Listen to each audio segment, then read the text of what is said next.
Good morning ಕೂಡ ಅಲ್ಲ. ಇವಾಗ ಟೈಮ್ ಆಗಿರೋದು ಆಲ್ಮೋಸ್ಟ್ 2 o'clock.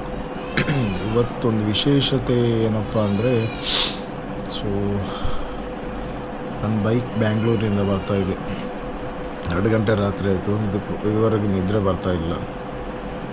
ನಿನ್ನೆ ಸಂಜೆ ಬ್ಯಾಂಗ್ಳೂರಿಂದ ಆಲ್ಮೋಸ್ಟ್ 4 o'clock ಹೊರಟಿದೆ. ಇದುವರೆಗೂ ಲೈವ್ ಲೊಕೇಶನ್ ನೋಡ್ತಾ ಕೂತ್ಕೊಂಡಿದ್ದೀನಿ. ನಿದ್ರೆ ಬರ್ತಾಯಿಲ್ಲ, ಎಷ್ಟು ಗಂಟೆ ಬರ್ತದಂತ. ಇವಾಗ ಒಂದು 10-15 ಮಿನಿಟ್ಸಲ್ಲಿ ರೀಚ್ ಆಗ್ತಾನೆ. ಸೊ ನಾನು ಬರೋದಕ್ಕಿಂತ ಮುಂಚೆನೇ ಆಲ್ಮೋಸ್ಟ್ ಡೆಲಿವರಿ ಆಗಿತ್ತು ಬೈಕು. ಸೊ ರಿಟರ್ನ್ ನಾನು ಸರ್ವಿಸಿಗೆ ಅಂತ ಕಳಿಸಿದ್ದೀನಿ. ಎಲ್ಲ ಮಲಗಿದ್ದಾರೆ, ನನಗೆ ನಿದ್ರೆ ಬರ್ತಾಯಿಲ್ಲ. ಮನೆಯಲ್ಲಿ ಎಲ್ಲರೂ ಮಲಗಿದ್ದಾರೆ. ಸೊ ನಿಮ್ಗೆ ತೋರಿಸ್ತೇನೆ ಡೆಲಿವರಿದು. ನಿಮಿಷದಲ್ಲಿ ರೀಚ್ ಆಗ್ತಾನಂತೆ. ಯಾವುದಕ್ಕೂ ಗೇಟೆಲ್ಲ ತೆಗೆದು ರೆಡಿ ಮಾಡಿಡೋಣ. ಗೇಟೆಲ್ಲ ಓಪನ್ ಮಾಡಿ ರೆಡಿ ಮಾಡಿಟ್ಟಿದ್ದೇನೆ. 5 ಮಿನಿಟ್ಸಲ್ಲಿ ರೀಚ್ ಆಗ್ತಾನೆ ಅಂತ ಹೇಳ್ತಿದ್ದಾನೆ. ಸೊ ನೋಡಿ, ಫುಲ್ಲು ಕತ್ಲೆ, ಊರಲ್ಲೆಲ್ಲ ನಿದ್ರೆ. ರಾತ್ರಿ 2:30 ಆಗ್ತಾ ಬಂತು.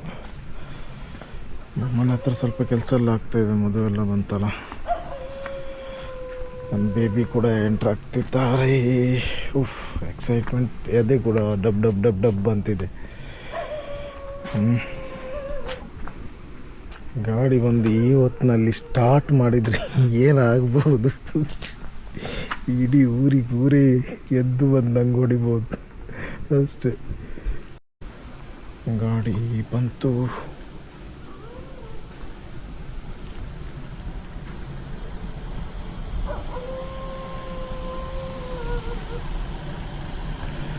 Finally reach it, my babe.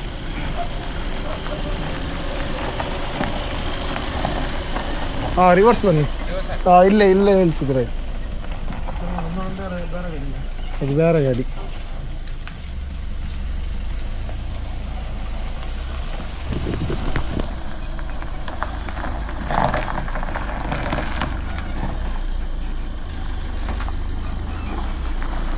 ಸಾಕು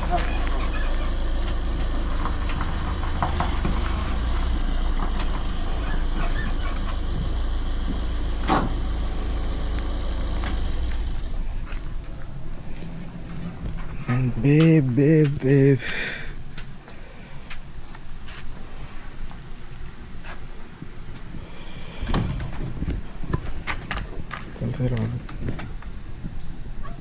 ಸರ್ ಅಲ್ಲಿಂದ 5 ಗಂಟೆ, ಈವ್ನಿಂಗ್ 5 ಗಂಟೆ ಬಿಟ್ಟಿದ್ದಲ್ಲ.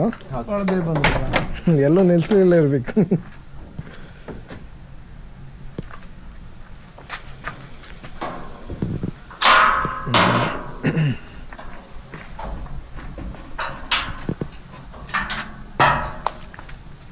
ಅದೇ ಡಾಕ್ಯುಮೆಂಟ್ಸ್ ಎಲ್ಲ ನಿಮ್ಮ ಹತ್ರನೇ ಕೊಟ್ಟಿದ್ದಲ್ಲ. ಬಟ್ ನಿಮಗೆ ಕನ್ಫ್ಯೂಸ್ ಆಗಿದೆ. ಅವರಿಗೆ ಶೋಯಬ್ ಅವರಿಗೆ ಅದಕ್ಕೆ ಕಾಲ್ ಮಾಡಿದ್ರು. ಭಾಳ ದಿವಸ ಆಯ್ತಲ್ಲ ಸರ್ ಬಂದು.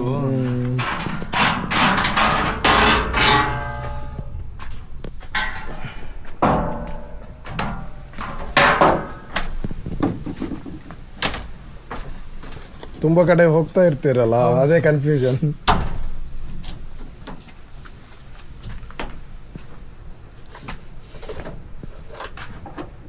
ನಮ್ಮ ತಂದೆಯವರು ಇರ್ತಿದ್ದಾರೆ 2:30.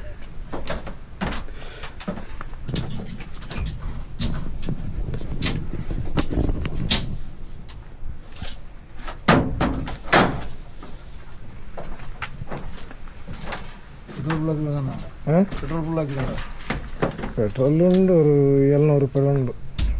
ಉಳ್ಳಾಗಿವರೆಗೆ ನಿನಗೆ 700 ಉಳ್ಳ.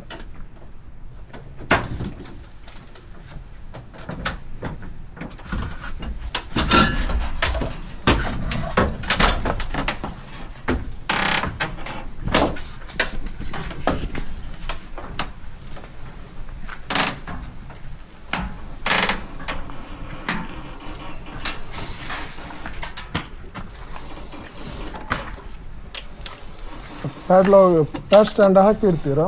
ಆ ಸ್ಟ್ಯಾಂಡು ಹಾಂ ಸರ್, ಇಲ್ಲೇ ಹಾಕಲ್ಲ, ಆ ಕಡೆ ಸೈಡ್ ಅಲ್ಲ. ಅಲ್ಲೇ ಇಡಿ. ಲಾಸ್ಟಲ್ಲಿ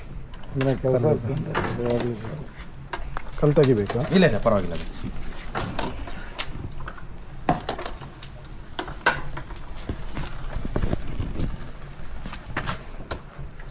ಆಯಿತು ಅಲ್ಲ ಸ್ವಲ್ಪ ಈ ಕಡೆ ಓಕೆ ನಾ ಇಡ್ತೇನೆ ಬಿಡಿ ಪರವಾಗಿಲ್ಲ ಅಲ್ಲ ಸ್ವಲ್ಪ ಈ-